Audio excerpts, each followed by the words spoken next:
ఆఖరికి ఎమ్మెల్యేలు, ఒక ఎమ్మెల్యే ముఖ్యమంత్రి ఆఫీస్ నుండే రెవెన్యూ అవినీతి జరుగుతుంది, మొత్తం భూముల కబ్జాలు జరుగుతున్నాయి అని ఒక ఎమ్మెల్యే మాట్లాడాడు, మీ పార్టీ ఎమ్మెల్యే. ఇంకో ఎమ్మెల్యే ఏమీ లేదు ఈ ప్రభుత్వంలో, మొత్తం మంత్రులు దోసుకోవడం, ముఖ్యమంత్రి కుటుంబ సభ్యులు దోసుకోవడం తప్ప మాకు ఏం పని లేదు, సావులకు పెళ్ళిలో పోవడం తప్ప అని ఇంకొక ఎమ్మెల్యే మాట్లాడాడు. ఇంకో ఎమ్మెల్యే ఏకంగా మా ముఖ్యమంత్రిని అడిగితే రూపాయి ఇస్తలేడు, వరల్డ్ బ్యాంక్ నుంచి మీరన్నా 100 కోట్లు ఇరే అని పాపం ఉత్తరమే రాసిండు. ఇంత గొప్పగా నడుస్తుంది నీ ప్రభుత్వం, సిగ్గు అనిపిస్తలేదా ముఖ్యమంత్రికి? ఇంకా ఏందో మాట్లాడుతున్నావు పై సిగ్గు లేకుండా ఖమ్మంలో. ఆ కథ కూడా చెప్తా, ఇలా నీ మాట్లాడి నీ భాగవతం.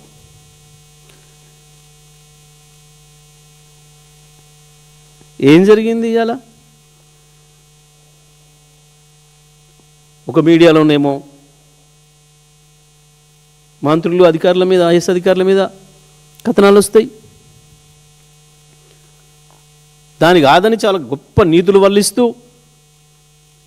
ఇంకో ఛానల్లో ఒక ఆయన బాధపడుతూ, పాపం ఆయన ప్రోధి చేసి పెట్టిన విలువలన్నింటినీ ఎవరో తుంగలో తొక్కుతున్నట్టు ఏడుస్తూ రాత రాస్తాడు.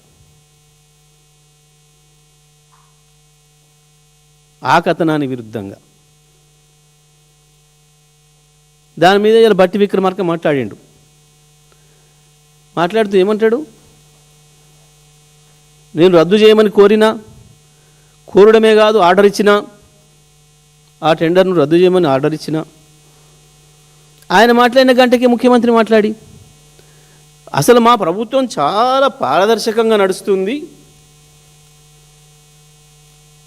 నీ పారదర్శకంగా నడిచే ప్రభుత్వం అయితే టెండర్లు రద్దు చేయమని ఎందుకు చెప్తాడు ఆ శాఖ మంత్రి, డిప్యూటీ సీఎం?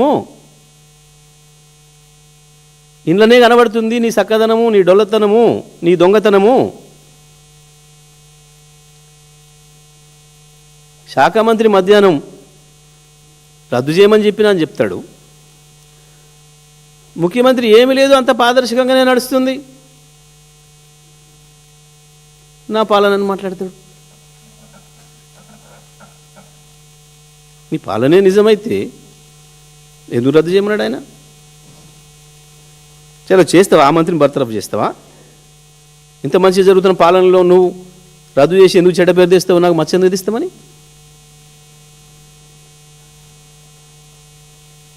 ఏం జరుగుతుంది అసలు ఈ రాష్ట్రంలో?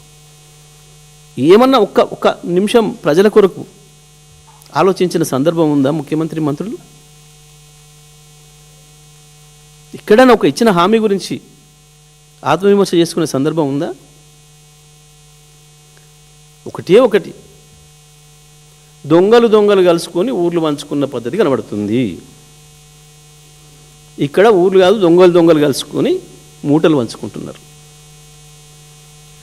ఇది కనబడుతుంది మనకు. కలుసుకునే కాడ పంచాయతీలు,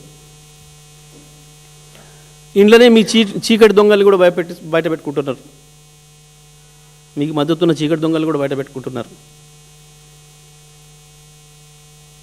నేను అప్పుడే చెప్పినట్టుగా మీరు పెంచి పోషించిన స్లాటర్ హౌజ్లే ఇవాళ మీ పాలిట శాపాలు అవుతున్నాయి, తలారీలు అవుతున్నాయి. మీరు పెంచి పోషిస్తున్న స్లాటర్ హౌస్లు.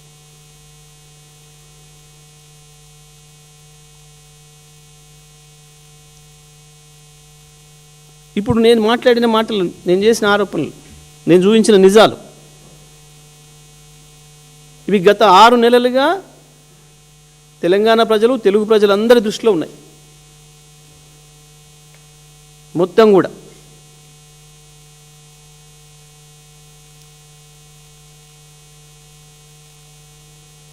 ప్రతి మంత్రి భాగవతం